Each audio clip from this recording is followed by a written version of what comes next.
Hello friends, welcome to crime watch with Harshavardhan. Kidnap అన్నది చాలా delicate, సున్నితమైన విషయం. అందుకే పోలీసులు కిడ్నాప్ కేసుల్లో ఆచితూచి వ్యవహరిస్తూ ఉంటారు, అలర్ట్గా ఉంటారు. కిడ్నాప్ కేసుల్లో టైం అనేది చాలా ఇంపార్టెంట్. కాలం గడుస్తున్న కొద్దీ కిడ్నాప్కు గురైన వ్యక్తి ప్రాణాలకు ముప్పు పొంచి ఉంటుంది. కిడ్నాపర్స్ టైం గడుస్తున్న కొద్దీ భయపడుతూ ఉంటారు, ఎక్కడ పోలీసులు పట్టుకుంటారేమోనని. అందుకే కిడ్నాప్ చేసిన వ్యక్తిని ఎక్కువ కాలం దాచలేరు. దాంతో కిడ్నాప్ చేసిన వ్యక్తిని వదిలేస్తే వాళ్ళు తమ గుట్టు రట్టు చేస్తారన్న భయంతో చంపేస్తూ ఉంటారు. చాలా కిడ్నాప్ కేసుల విషయాల్లో హత్యకు గురి కావడం మనకందరికీ తెలిసిందే. 2 రోజుల క్రితం 6 సంవత్సరాల ఒక బాలుడు కిడ్నాప్కు గురయ్యాడు. తల్లి సమక్షంలోనే తల్లి కళ్ళలో కారం కొట్టి 6 సంవత్సరాల బాలుడిని కిడ్నాపర్స్ ఎత్తుకుని వెళ్ళిపోయారు. మరి ఆ కిడ్నాప్ కథ సుఖాంతమైందా, విషాదాంతమైందా అన్నది తెలుసుకోవాలంటే ఈ వీడియో చివరి వరకు చూడండి. ఈ సంఘటన 2 రోజుల క్రితం గ్వాలియర్లో జరిగింది. గ్వాలియర్లో శివాయ్ అనే 6 సంవత్సరాల బాలుడు ఉండేవాడు. శివాయ్ స్కూల్లో యూకేజీ చదువుతున్నాడు. శివాయ్ తల్లి పేరు ఆరతి, తండ్రికి ఒక షుగర్ ఫ్యాక్టరీ ఉంది. ఆరతి తన 6 సంవత్సరాల కొడుకుని తీసుకుని ప్రతిరోజు ఇంటి నుంచి బయలుదేరి మెయిన్ రోడ్ మీదకి వచ్చేది. అక్కడ స్కూల్ బస్సు వస్తే స్కూల్ బస్సు ఎక్కించేది. ఇంటి నుంచి మెయిన్ రోడ్ మీదకి రావడానికి హార్డ్లీ 2 minutes వాకబుల్ డిస్టెన్స్. 2 రోజుల క్రితం ఆరతి తన 6 సంవత్సరాల కొడుకు శివాయిని తీసుకుని ఇంటి నుంచి బయలుదేరింది. కొద్ది దూరం వచ్చిన తర్వాత ఒక కిడ్నాపర్ రోడ్డు మీద బైక్ ఆపి బైక్ మీద కూర్చుని ఉన్నాడు. 2వ కిడ్నాపర్ ఆరతిని వెనుక నుంచి అనుసరిస్తున్నాడు. ఆరతి ఆ 2వ కిడ్నాపర్ని చూసుకోలేదు, గమనించలేదు.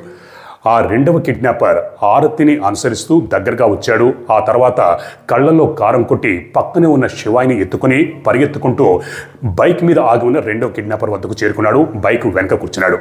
బైక్ వేగంగా ముందుకు దూసుకువెళ్ళిపోయింది. ఈ హఠాత్ పరిణామానికి ఆరతి దిగ్భ్రాంతికి, షాక్కి గురైంది. కళ్ళల్లో కారం కొట్టిన కన్న కొడుకు కోసం ఆ కిడ్నాపర్స్ వెంట అరుస్తూ ఏడుస్తూ పరిగెట్టింది. కింద పడిపోయింది. అయినా పైకి లేచింది. లేచి అరుస్తూ ఏడుస్తూ కేకలు వేసింది. అప్పటికే కిడ్నాపర్స్ వేగంగా ఆ బైక్ మీద ముందుకి దూసుకుని వెళ్ళిపోయారు. ఆరతి అరుపులు కేకలు విన్న చుట్టుపక్కల వారందరూ వచ్చారు. ఆరతి ఏడుస్తూ జరిగిన విషయం వాళ్ళకి చెప్పింది. అందులో ఒకరు పోలీసులకు సమాచారం అందించారు. పోలీసులు కూడా సకాలంలో స్పందించారు. వితిన్ 10 minutes సంఘటనా స్థలానికి చేరుకున్నారు. జరిగిన విషయం తెలుసుకున్న తర్వాత పోలీసులు వెంటనే చుట్టుపక్కల ఉన్న అన్ని పోలీస్ స్టేషన్ని అలర్ట్ చేశారు. నాకాబందీ నిర్వహించి ఆ రూట్లో వెళ్తున్న ప్రతి వెహికల్ని సోదా చేయడం మొదలుపెట్టారు. ఆ తర్వాత పోలీసులు ఆరతి తండ్రికి ఈ విషయం తెలిసి వెంటనే వచ్చాడు. ఆ తర్వాత పోలీసులు కుటుంబ సభ్యుల్ని, ఆరతిని, తండ్రిని వివరాలు అడిగి తెలుసుకున్నారు. మీకు ఏమైనా కుటుంబ తగాదాలు ఉన్నాయా, లేకపోతే ఇంటి తగాదాలు ఉన్నాయా అన్న కోణంలో పోలీసులు విచారించారు. కానీ అటువంటిదేమీ లేదని పోలీసులు తెలుసుకున్నారు. పోలీసులు సీసీ కెమెరాలను పరిశీలించారు. ఒక సీసీ కెమెరాలో కిడ్నాపర్స్ ఆరతి కళ్ళలో కారం కొట్టి శివాయిని ఎత్తుకెళ్తున్న దృశ్యాలు రికార్డ్ అయి ఉన్నాయి. పోలీసులు మరొక సీసీ కెమెరాలను పరిశీలించారు. ఆ రూట్లో వెళ్తున్న అన్ని సీసీ కెమెరాలను పరిశీలిస్తే మరో సీసీ కెమెరాలో కిడ్నాపర్స్ బైక్ మీద వెళ్తున్న దృశ్యాలు రికార్డ్ అయ్యాయి. పోలీసులు జూమ్ చేసి ఆ 2 కిడ్నాపర్స్ని చూశారు. తర్వాత తమ వద్ద ఉన్న పాత నేరస్తులతో పోలికలు అవన్నీ చూశారు. చూస్తే ఆ 2 కిడ్నాపర్స్ పాత నేరస్తులే అన్న సంగతి తెలిసింది. దాంతో పోలీసులు కొద్దిగా ఊపిరి పీల్చుకున్నారు. ఆ పాత నేరస్తులు అదే గ్వాలియర్లోని ఒక గ్రామంలో ఉండేవారన్న సంగతి తెలుసుకున్న పోలీసులు ఆ గ్రామానికి వెళ్ళారు, ఇంటికి వెళ్ళారు.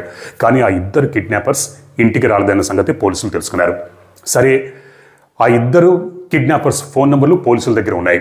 దాంతో లొకేషన్ని పరిశీలించారు. ఆ 2 కిడ్నాపర్స్ తెలివిగా హైవే మీదుగా కాకుండా, మెయిన్ రోడ్ మీదుగా కాకుండా కచ్చా రోడ్లో వెళ్తున్న దృశ్యాలు రికార్డు లొకేషన్ తెలిసింది. దాంతో పోలీసులు ఎటువైపు వెళ్తున్నారని ఆరాధిస్తే ఆ 2 కిడ్నాపర్స్ మొరానా అన్న ప్రాంతం వైపు వెళ్తున్నారన్న సంగతి పోలీసులు తెలిసింది. మొరానా అన్న ప్లేస్ వినగానే పోలీసులు ఉలిక్కిపడ్డారు. ఎందుకంటే మొరానా అన్న ప్లేసు పకడ్వా కిడ్నాపులకి పెట్టింది పేరు. పకడ్వా కిడ్నాపులు అంటే ఇక్కడ 2-3 పార్టీలు ఉంటాయి. ఉదాహరణకి ఒక పార్టీ కిడ్నాప్ చేసి 2వ పార్టీకి 1 లక్ష రూపాయలకి ఈ బాలుని అమ్మేస్తుంది. ఆ 2వ పార్టీ 2 లక్షల రూపాయలకి 3వ పార్టీకి అమ్మేస్తుంది. ఇక్కడ మొదటి పార్టీ కిడ్నాప్ చేసిన తర్వాత కుటుంబ సభ్యుల్ని, తల్లిదండ్రులకి ఫోన్ చేసి బెదిరించి డబ్బులు అడగడం పెద్ద రిస్క్తో కూడుకున్న పని, పెద్ద వ్యవహారం. పోలీసులు పట్టుకుంటారు. ఎందుకు వచ్చిన రిస్క్ అని 2వ పార్టీకి 1 లక్ష రూపాయలకి అమ్మేస్తారు. ఆ 2వ పార్టీ కూడా 3వ పార్టీకి 2 లక్షలకు అమ్మేస్తుంది. అమ్మేస్తూ ఈ బాలుడి తల్లిదండ్రులకి మంచి సౌండ్ పార్టీ ఉంది, వాళ్ళకి ఇంత ఆస్తిపాస్తులు ఉన్నాయి, కాబట్టి మీరు ఎంత డిమాండ్ చేసుకుంటారో మీ ఇష్టం అని 2 లక్షల రూపాయలకి 3వ పార్టీకి అమ్మేస్తుంది. ఆ 3వ పార్టీ తల్లిదండ్రులకి, కుటుంబ సభ్యులకి ఫోన్ చేసి 10 లక్షలు, 15, 50 లక్షలు వాళ్ళ డిమాండ్ని బట్టి, స్తోమతను బట్టి డిమాండ్ చేసుకుంటూ ఉంటారు, వసూలు చేసుకుంటూ ఉంటారు. ఇక్కడ ఈ బాలుడు మొరానా ప్రాంతం వైపు కిడ్నాపర్స్ తీసుకువెళ్తున్న సంగతి తెలుసుకున్న పోలీసులు ఉలిక్కిపడ్డారు. ఎందుకంటే బాలుడు చేతులు మారిందంటే కిడ్నాప్ కేసును ఛేదించడం పోలీసులకి కష్టంగా మారుతుంది. అందుకే పోలీసులు అలర్ట్ అయ్యారు. అన్ని నాకాబందీలు నిర్వహించి చెక్ పోస్టులు ఏర్పాటు చేసి ప్రతి వెహికల్ని సోదా చేయడం మొదలుపెట్టారు. ఇక్కడ కన్న తల్లి ఆరతి ఆవేదనకి రోదనకి అంతు లేకుండా పోయింది. మరో పక్క టైం గడిచిపోతుంది. సాయంత్రం అయింది. అయినా సరే శివాయ్ ఆచూకీ పోలీసులకి ఇంకా తెలియలేదు. రాత్రి 10 గంటలైపోయింది. ఇంకా శివాయ్ ఆచూకీ తెలియలేదు. పోలీసుల టెన్షన్ పెరిగిపోతుంది. మరోపక్క కన్న తల్లిదండ్రుల ఆవేదనకి అంతే లేకుండా పోయింది.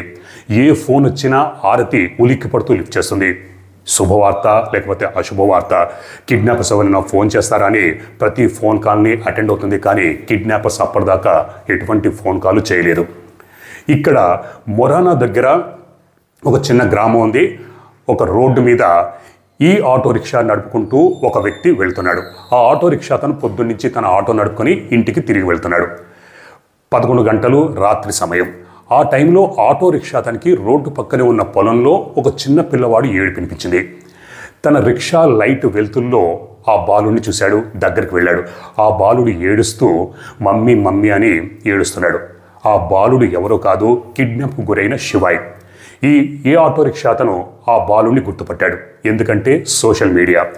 అప్పటికే శివాయ్ తల్లిదండ్రులు, కుటుంబ సభ్యులు, బంధువులు, స్నేహితులు వీళ్ళందరూ సోషల్ మీడియాలో శివాయ్ ఫోటోని పెట్టి ఈ బాలుడి ఆచూకీ ఎవరికైనా తెలిస్తే, ఎక్కడైనా కనిపిస్తే వెంటనే పోలీసులకు సమాచారం అందించండి, లేదా ఈ కింది నంబర్కి కాల్ చేసి చెప్పండి అని సోషల్ మీడియాలో పెట్టారు.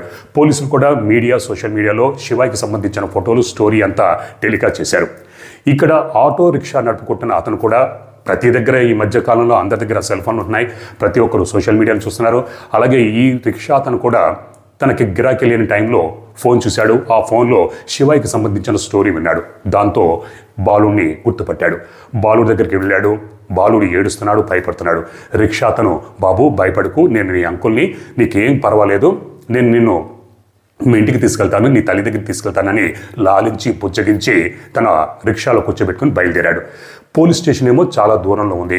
ఒకవేళ పోలీస్ స్టేషన్కి వెళ్ళినా ఇంత రాత్రిపూట తీసుకొస్తే తననే కిడ్నాపర్ అనుకుంటాడు, కిడ్నాప్ చేశారన్న అని తనని ఎక్కడ బొక్కలో వేస్తారన్న భయం మరోపక్క ఆటో రిక్షా అతనికి ఉంది.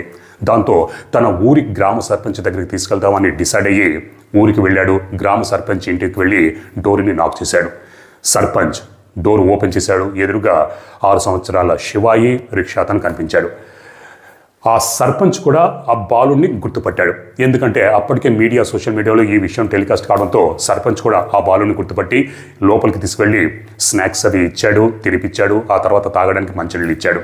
ఆ బాలుడేమో నాకు మమ్మీ కావాలని ఏడుస్తున్నాడు. సరే నాన్న, నేను మీ మమ్మీ దగ్గరికి చేరవేస్తాను, మీ మమ్మీ ఫోన్ నెంబర్ ఉందా అంటే ఆ బాలుడికి తన మమ్మీ ఆరతి ఫోన్ నంబర్ గుర్తుంది. దాంతో నంబర్ సర్పంచ్కి చెప్పాడు. సర్పంచ్ ఆ నంబర్కి కలిపాడు. గ్వాలియర్లో ఉంటున్న ఆరతి ఫోన్ రింగ్ అయింది. ఆరతి ఫోన్ లిఫ్ట్ చేసింది. ఇటు పక్క నుంచి సర్పంచ్, అమ్మా మీ బాబుతో మాట్లాడండి అన్నాడు. బాబుతో మాట్లాడండి అన్న మాట వినగానే ఆరతికి మొదట్లో ఏమీ అర్థం కాలేదు. వెంటనే శివాయ్ అమ్మా అమ్మా అని ఫోన్లో పలకరించేసరికి తన కొడుకు పిలుపు విన్న ఆరతి ఆనందానికి అవధులు లేకుండా పోయింది. దాదాపు ఆనందంతో స్పృహ తప్పినంత పనైంది. బాబు ఎక్కడున్నావు ఏంటి అని అడిగితే, అమ్మా నాకు భయం వేస్తుంది, నిన్ను చూడాలి, వెంటనే రామ్మా అంటే అప్పుడు సర్పంచ్ ఫోన్ తీసుకుని, అమ్మా మీరేమీ భయపడకండి, మీ బాబు నా దగ్గర క్షేమంగా ఉన్నాడు, నా పేరు ఈ పలానా, నేను ఈ గ్రామ సర్పంచ్ని, మా ఇంటి అడ్రస్ ఇది, మీరేమీ కంగారు పడకండి, భయపడకండి, మీరు బయలుదేరి వచ్చి మీ బాబుని తీసుకెళ్ళండి అని చెప్పేసరికి ఆరతి కుటుంబ సభ్యులు, బంధువులు, స్నేహితులు వీళ్ళ ఆనందానికి అవధులు లేకుండా పోయాయి. సర్పంచ్ కూడా వెంటనే పోలీసులకి సమాచారం అందించాడు. మొరానా పోలీసులు గ్రామ సర్పంచ్ ఇంటి దగ్గరికి వచ్చి 6 సంవత్సరాల శివాయిని తమ ఆధీనంలోకి తీసుకుని బయలుదేరారు. బయలుదేరి ఆరతి తల్లిదండ్రులకి, శివాయి తల్లిదండ్రులకి బాలుని అప్పగించేసరికి ఆరతి తన కొడుకుని చూసుకుని గట్టిగా కౌగిలించుకొని ముద్దులతో ముంచెత్తింది. ఆ తర్వాత ఆనంద బాష్పాలు కళ్ళ వెంట నుంచి ధారాళంగా కారిపోయాయి. ఇక శివాయ్ తల్లిదండ్రులు, కుటుంబ సభ్యులు, బంధువులు, స్నేహితుల ఆనందానికి అవధులు లేకుండా పోయాయి. ఆ తర్వాత శివాయిని ఏం జరిగింది ఏంటని అడిగితే, మమ్మీ నన్ను ఇద్దరు అంకుల్స్ కిడ్నాప్ చేసి తీసుకుని వెళ్ళిపోయారు. ఆ తర్వాత ఆ ఇద్దరు కిడ్నాపర్స్ 3వ అంకుల్కి నన్ను అప్పజెప్పి వాళ్ళిద్దరూ వెళ్ళిపోయారు.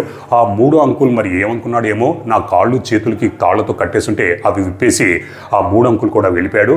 అప్పుడు ఈ రిక్షా అంకుల్ వచ్చి నన్ను సర్పంచ్ అంకుల్ దగ్గర తీసుకొచ్చాడని జరిగిన కథ అంతా చెప్పాడు.